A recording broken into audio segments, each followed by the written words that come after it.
Some stories aren't just disturbing, they're unsettling in ways that cling to your thoughts long after the final word. Tonight's tale comes from China, and it is brutal.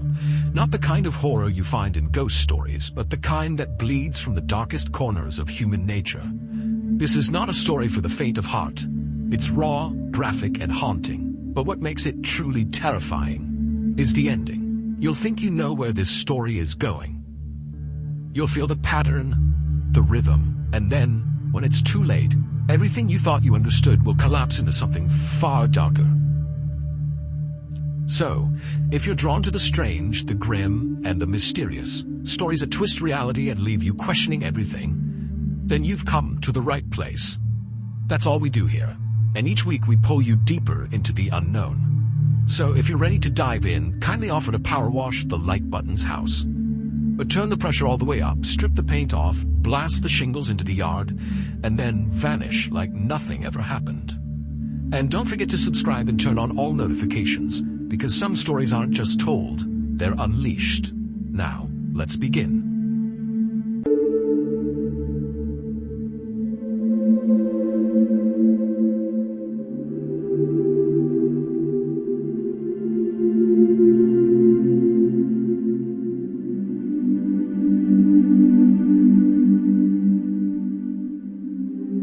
One Saturday afternoon in November of 1990, a 26-year-old kindergarten teacher named Su Lisha sat crying on a bench at a train station in the city of Naha, which is located in northeastern China. Su had just left her husband for good. They'd had a bad marriage for a long time. It was very contentious. They fought all the time. And that morning, they had gotten into this major fight, and for Su, it was kind of like the final straw. And so she just stormed into the bedroom, grabbed some things, threw it in a bag, and just stormed out. She was done. But Sue really didn't have a plan for what she was going to do once she left the house. And so she found herself just sitting at this train station doing nothing, just staring at the trains rolling in and out over and over again.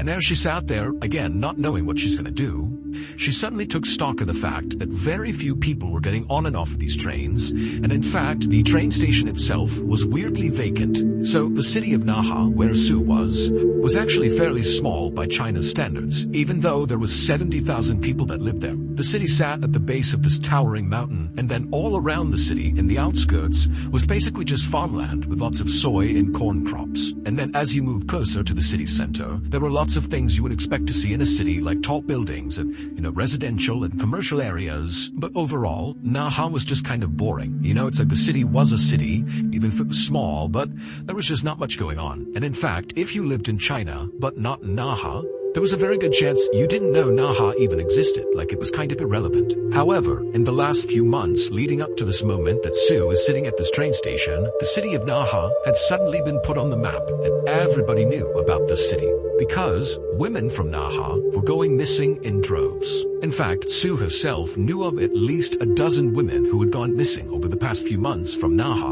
And as these women started going missing, it was making the news all over the country, and women who lived in Naha were acutely aware of the risks of being out alone, in fear that somebody was going to come snatch them up and take them away. In fact, every time Sue would go to work, she would make sure she would walk with other women, like in pairs, to ensure safety. This was a really scary time if you were a woman living in Naha. However, the caveat to the missing women was all of them, to this point, when Sue was sitting at the train station, had been sex workers. And Sue, she thought, in virtue of not being a sex worker, and instead being a kindergarten teacher, that somehow she was not actually that vulnerable to being snatched up or, whatever was happening to these women, she just felt like it wouldn't happen to her. But now, as Sue sat at this train station, which again was eerily quiet and vacant, she couldn't help but feel like she had made a bad decision being here. She felt like she could easily become the next woman who went missing from Naha. And so Sue began to think, maybe I should just go back home and try to patch things up with my husband,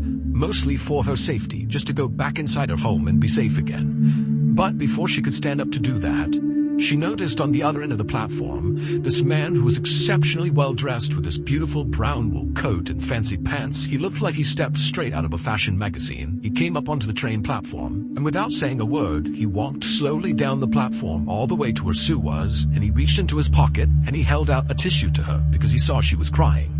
And Sue, she's looking up at the sky, and again, there's nobody else here, and she's very much on edge, and she doesn't know what to do. I mean, it was already creepy that this place was vacant, but it's even stranger to have a random man come up to her and try to initiate some sort of interaction with her. It just felt wrong and weird and very suspicious. But as Sue stared at the sky, trying to figure out what his angle was, she could see that he had kind of kept himself standing back from her, kind of a respectful distance, not trying to crowd her out. And he was looking at her with a very sympathetic look on his face. He's holding this tissue out, and he said to her, "Are you okay?" And he hands the tissue again, like, "Please take it." And there was just something about this guy that felt very sincere, and Sue kind of let her guard down, and she accepted the tissue and wiped the tears from her eyes. She didn't say anything, and then this guy, he said, "Hey, do you mind if I sit with you?" And at this point, Sue said, "Yeah, okay, you can sit down." And so this very handsome, well-dressed man took a seat next to Sue, not right next to her, again, respectful distance from her. And again, he asked her, "Hey, are you doing okay?" And for Sue, whose life had been basically miserable the last few months or even years with this terrible marriage she was in, she wasn't used to being asked if she was okay. And this man, who she didn't know, had caught her at this very vulnerable moment in her life, and it was like all her emotions just came pouring out, and she began sobbing hysterically, telling this guy that no, she was not okay. Her life was in ruins, she just abandoned her family, and she had no idea what she was going to do. And finally, when Sue stopped telling this guy all about her problems, she felt very embarrassed and kind of looked up at him like she was sorry for even saying as much. But the man, who was very intently listening, he was just nodding along, very sympathetic, and he told Sue that his name was Jia Wang, and that he was a director at a factory not far from here, and if she was open to it, he'd be happy to think about hiring her at the factory, give her a new start potentially, because it seemed like that's what she really needed. And then he asked her if she wanted to come back to his house to discuss this job opportunity further. And with this, even though Sue had really appreciated everything this guy had done to this point, the second he asked her to come back to his house, she's like, red flags are going up. She knew there's something off here. Clearly this guy does have an angle, and it's not to benefit me. And so she looked at him with an absolutely suspicious look, like, no way am I going to your house. I don't know you. Like, I appreciate the tissue, and you let me cry, but there's no way. But again, as she's staring at him with the suspicious look, the look on Gia's face remained very sympathetic and very gentle, and it almost seemed like he was just going to get up and go, like, "Hey, I'm sorry for offending you." But before he did get up to leave, Sue said, "Hold on. Actually, yes, I'll come with you." She didn't know why she agreed to go with him. Maybe it was because her life was so messed up at this point that she was just kind of ready to take chances and be sort of reckless, and this was definitely that. Big chance, very reckless.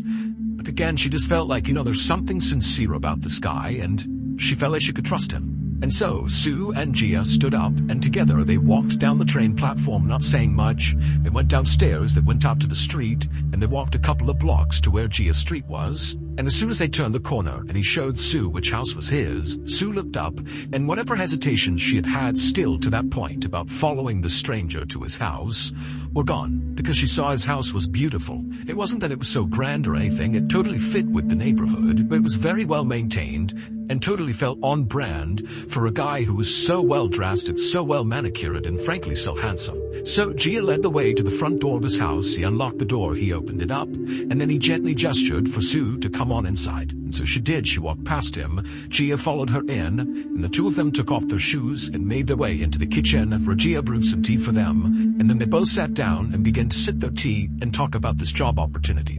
And so for a few minutes, Gia is telling Sue all about the role and what she might be doing, and Sue is kind of asking general questions about it, but, for the most part, she just kind of enjoyed being in the presence of somebody who seemed to care about her. But after she finished her entire glass of tea, suddenly Gia, who had been talking this whole time about the factory, just stopped. It was like he was waiting for her to drink that entire drink, and as soon as she was done with her cup, Gia, again, he went quiet and just stared at Sue with this kind of sinister look on his face, like he was very pleased with what was going on. And at that point, Sue looked down at her teacup, and then back at Gia, and suddenly she began to feel very drowsy. It was like her vision was beginning to go, and she realized Gia clearly had poisoned her. There was something inside of her tea, and so before she could do anything, everything went black. A couple of weeks later, just a few blocks away from where Sue met Gia at the train station, a police officer named Zhang was standing behind his desk at the police station when a very concerned-looking elderly couple came inside.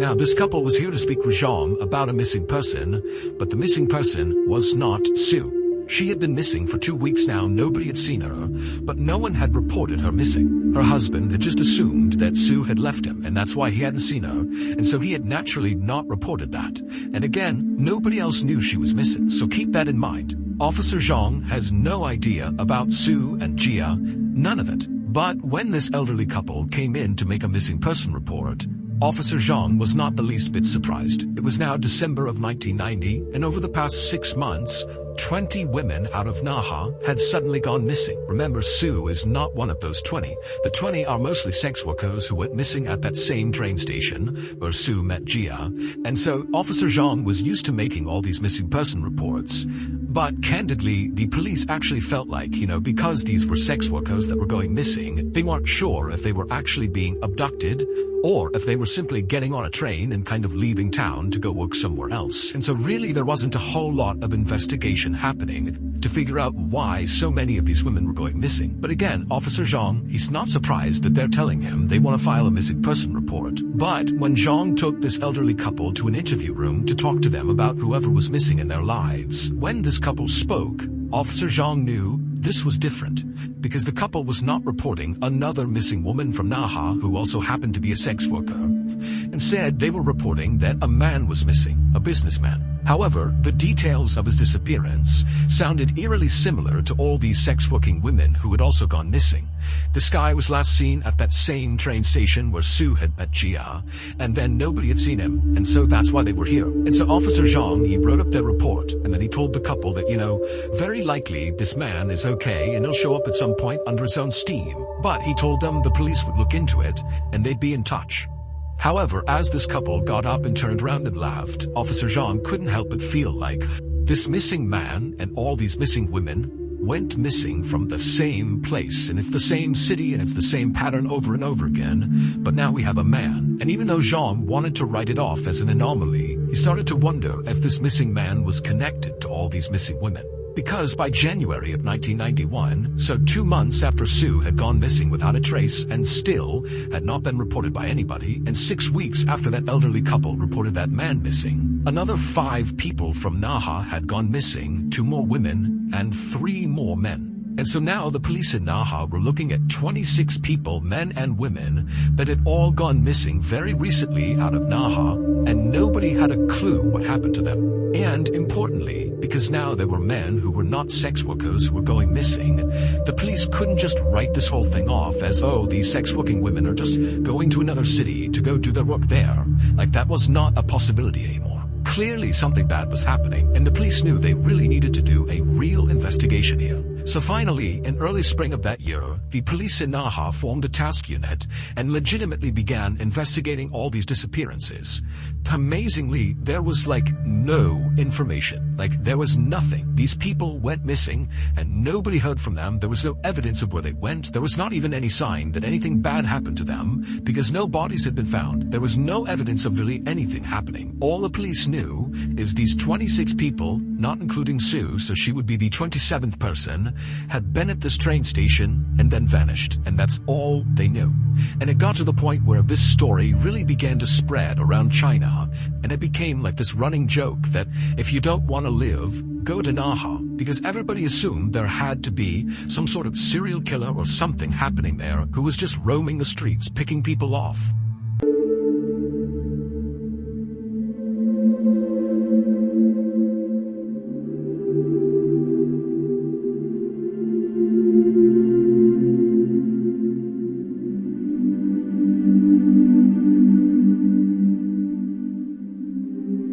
By late summer of 1991, when really this story had taken hold across the country and was becoming a bigger and bigger deal, because there was absolutely no resolution here, police had no idea what was going on, well, the whole situation got a whole lot worse.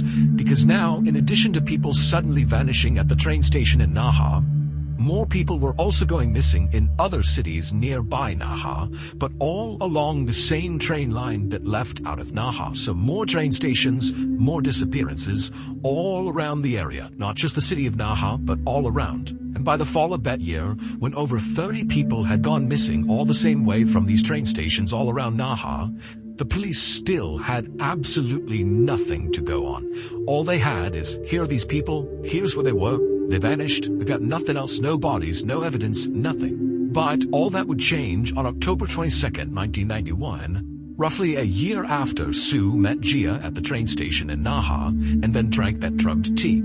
On that October day in 1991, so again a year after the disappearance of Sue, police at this train station, 1,700 miles away from the city of Naha, were doing random stops of commuters on the train platform. This had nothing to do with the ongoing investigation and all these missing people. This was just like public safety stuff, where the police were kind of just walking around, looking for people who looked suspicious, and then checking in on them to make sure they weren't doing anything illegal. And on this particular day, at this train station far away from Naha, one of these officers spotted this very handsome guy in a beautiful brown wool coat and very fancy pants and shoes, and he stood out a lot because of, frankly, how beautiful he was. And so the police officer saw him, and this very handsome guy looked up, and he saw the police officer, and it was like immediately he did something very suspicious. He reached down, grabbed a bag, and quickly turned around and began walking away.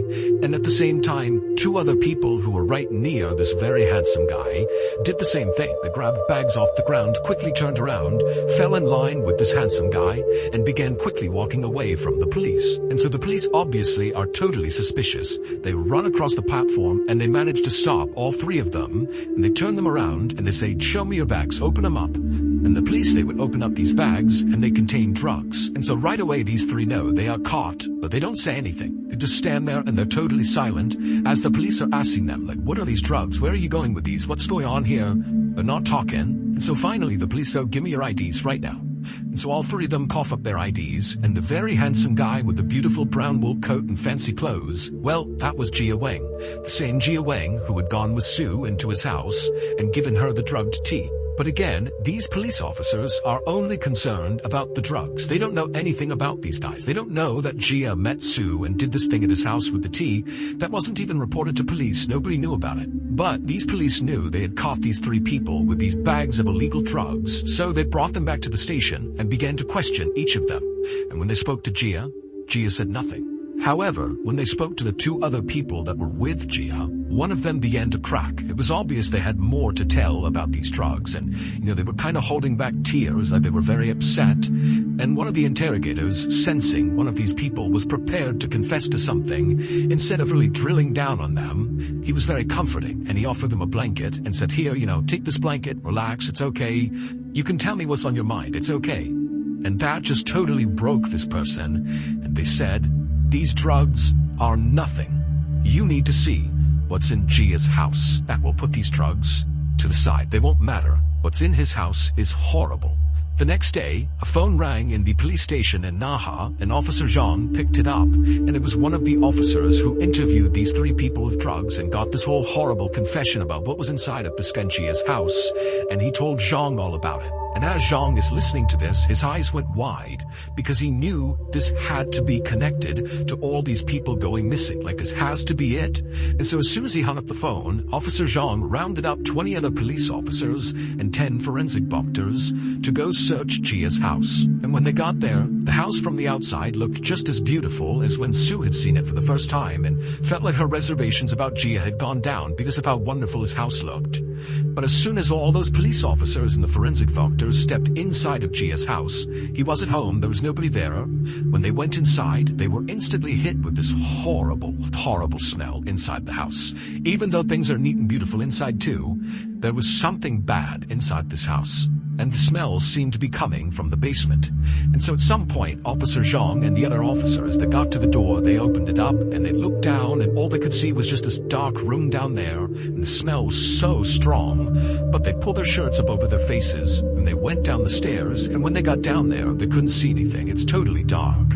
But the smell at this point was so overpowering that a couple of the officers almost fainted. And so literally they had to leave the house, fearing they were breathing in toxic chemicals or something, and they had to wear gas masks just to go back into the house and back down into the basement. And when they got back down there, now wearing their masks, it didn't seem like there was anything down there that could produce such an awful smell. Like, there was just nothing down there. But eventually, one of the officers moved to the middle of the basement, right in the middle, and they realized there was an opening pit and they looked down into it and they couldn't believe what they saw. And at the same time, somebody upstairs made an equally horrifying discovery because they discovered a videotape, a VHS cassette, that contained this horrible footage that effectively explained what was going on inside of that pit in the basement. But to understand that, we need to go back a year to when Sue met Gia at the train station. She went back to his house and drank the drug tea and blacked out. After Sue drank that tea, she didn't die. Gia did not kill her. Instead, she woke up a few hours later being totally confused as she was immediately hit by this horrible smell, but it was totally pitch black. She can't see anything, and she began feeling her hands around her, and she felt stone everywhere she touched, and eventually she realized she was in what felt like the bottom of a well. But it wasn't water she was standing in. She was standing in something that almost felt like jelly. She began kind of touching it to figure out what it was. She could not tell, but she couldn't help but feel like the things around her were kind of moving, like they were alive. Then suddenly, a lid that clearly sat atop of this pit began to slide over above her, and so suddenly light was coming down into this pit. And at first, Sue looked up and she didn't see anything, but then she looked down and realized what was all around her. It was people, dead people, and potentially even half-alive people that were just stuffed into this big pit that were all kind of decaying or, slowly dying or whatever it was, and she's just standing amongst it all. And then she looks up and she sees it's Gia, the beautiful man who had brought her here. He's standing up there looking down at her with a smile on his face. And Sue immediately pleads with him to please spare me, don't kill me. And Gia, he looks down at her kind of inquisitively. And he says, if I lift you out of there, will you do anything I tell you to do? And Sue said, yes, I'll do anything. Just get me out of here, please. And so Gia, he reached down, he grabbed Sue, and he pulled her up and out of this pit inside of his basement. A few days later, Sue was back at the train station where she had met Gia for the first time, but this time she was alone, and she walked up onto that train platform with no intention of riding a train. Instead, as soon as she got up there, she began looking around, and then she spotted a businessman who was sitting on a bench. And she walked over to him, and she sat down next to him, and we don't know exactly what she said, but we think what she said was something maybe sexually suggestive, or, something along those lines, and she's holding his shoulders and touching his hand. She doesn't know this man. And this man is very caught off guard by this, but he's kind of going along with it. And before long, she takes this businessman's hand, stand up, and they walk out of the train station down to the street, and they make their way a couple blocks over to Gia's house. And when they get there, Sue leads into the front door. She opens it up. She brings the man inside. The door shuts. They take their shoes off. And Sue leads this man into the kitchen where Gia is waiting with a wire between each hand. And as soon as this businessman walked into the kitchen, Gia pounced on him, wrapped the wire around his neck and held it until the man passed out. And then he released the wire.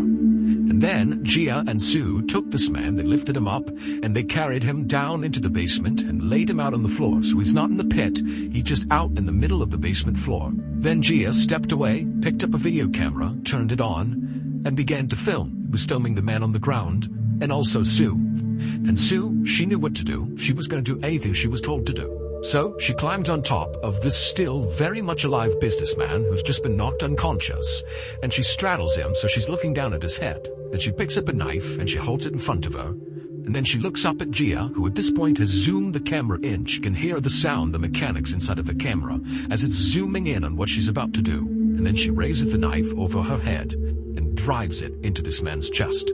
The video that Gia shot of Sue murdering this man was the video police found on the first floor of the house shortly after police had found this horrible pit in Gia's basement. It would turn out that Gia Wang was absolutely the serial killer who was responsible for all these people going missing from the train stations. He would abduct them just like he did Sue, and he would bring them to his house, and then he would do horrible, horrible things to them, and eventually he would chuck their bodies into this pit. And so when he abducted Sue, he actually thought that when he drugged her, that he had killed her and he had chucked her into the pit, believing she was dead. But when Sue had woken up inside of that pit, when he opened it up and looked down and there she was, fully alive, he had an idea. Well, why don't I turn Sue into a murderer like me? She can help me. And so that was the condition for her being pulled out of this pit, that she would assist him in murdering people, and she agreed to do it. And so the reason the profile of victims changed from sex-working women to random men is because those are the people that Sue went after. She began targeting men. And so when that elderly couple came in and reported to Officer Zhang that a man was missing, that was Sue's first victim, the man who had been seen on video being stabbed in the chest by Sue. Now, nobody to this day understands why Sue actually went along with this. Like, she was pulled up out of the pit, but then when she was told to go to the train station and find your first victim, it's unclear why she didn't just go to the police and say, hey, there's a serial killer, Gia, here's his house, here's where he is, go get him. For some reason, she just did what he said, and in fact, Sue was not the only person who was brought into this murdering scheme. He managed to convince 3 other people, including his ex-wife, to also commit murders for him. And all 3 of those people also had ample opportunity to flee and tell police, but they didn't. All of these people just did what Gia wanted without asking any questions. It was like he had absolute control over these people. That is, until that day in October of 1991, when those police officers doing a public safety check spotted Gia along with 2 accomplices fleeing with drugs. They stopped them and they got them back to the station, and one of his accomplices finally broke and told the truth. And the person who told the truth, the accomplice who broke, was Sue. She was there with him at the train station, nobody knew she was missing, and she was the one who, when offered a blanket and was told, tell us the truth, she came clean.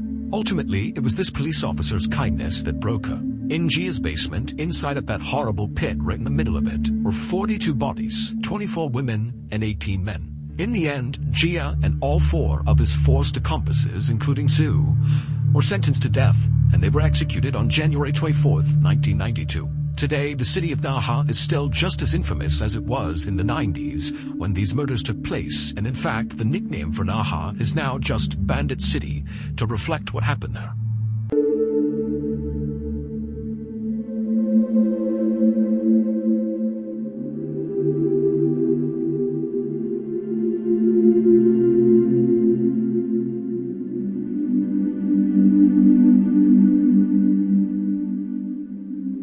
Some stories don't end when the words do. They linger, echoing in the quiet spaces of your mind, waiting to be remembered when you least expect it. If tonight's tale made your skin crawl or left you with a sense of unease, then you've just had a glimpse of the darkness that hides behind ordinary faces in everyday places. But this was only one story, and there are many more still waiting. More twisted, more haunting, more real than you'd ever imagine. So if you want to keep peeling back the layers of the strange, the grim, and the forbidden, leave a like, subscribe to the channel, and turn on all notifications, because next week will take you even deeper. Thank you for watching, and remember, not all nightmares come from dreams. Some come from the truth we try to forget.